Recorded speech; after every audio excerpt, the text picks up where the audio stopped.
नमस्कार, एक और जंग न्यूज देख रहे हैं आप। मैं हूं आपके साथ अंकिता। आज की बड़ी खबर पर डालेंगे नजर। कल्याण के पास मोहनेगाले गांव इलाके में गुरुवार दोपहर को हुई एक दिल दहला देने वाली घटना में एक 7 साल के बच्चे की आवारा कुत्ते के हमले में मौत हो गई और उसे बचाने के लिए दौड़े उसके दोस्त को भी काट लिया गया। इस घटना ने एक बार फिर इलाके में आवारा कुत्तों की बढ़ती समस्या पर गुस्सा बढ़ा दिया है। मृतक लड़के की पहचान खुशिल शंकर वाघे के रूप में हुई है और वह अपने परिवार के साथ इलाके के कटकरी पाड़ा में रहता था। अधिकारियों के अनुसार खुशिल अपने घर के पास खेल रहा था जब एक आवारा कुत्ते ने उस पर हमला कर दिया और उसे काट लिया। उसके चिल्लाने के बाद उसका 7 साल का दोस्त नीलेश बागले उसे बचाने के लिए दौड़ा। हालांकि कुत्ते ने नीलेश को भी काट लिया। दोनों बच्चों को तुरंत इलाज के लिए अस्पताल में भर्ती कराया गया। खुशिल की इलाज के दौरान मौत हो गई, जबकि नीलेश का कलवा के छत्रपति शिवाजी महाराज हॉस्पिटल में इलाज चल रहा है और उसकी हालत स्थिर बताई जा रही है। प्रथम सर्वांना मराठी भाषा दिनाच्या खूप खूप शुभेच्छा। मी आयुक्त साहेबांना भेटायला आले होते।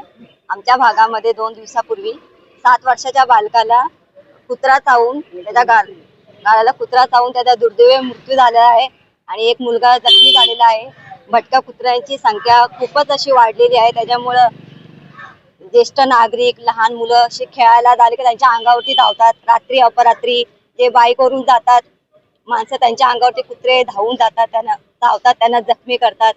तर आयुक्त साहेबांकडे आम्ही लेटर दिलेला आहे की या भटक्या कुत्र्यांचा बंदोबस्त व्यवस्थित करावा, भविष्यात पुढे जाऊन कोणाला याचा त्रास होऊ नये।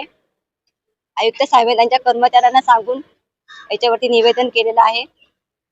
बघा, आमच्या ज्या नगरसेविका आहेत तेजश्रीताई गायकवाड, बल्ल्याणी परिसरामध्ये आज पुन्हा एक दुर्घटना घडलेली आहे। 7 वर्षाच्या वाघे आडनाव असणाऱ्या मुलाला त्या भटक्या कुत्र्यांनी लचके तोडले आणि त्याच्यामध्ये त्यांचा जीव गेलेला आहे आणि दुसरा एक मुलगा घायल आहे आणि हे दोन्ही मुलं आदिवासी समाजात नाही।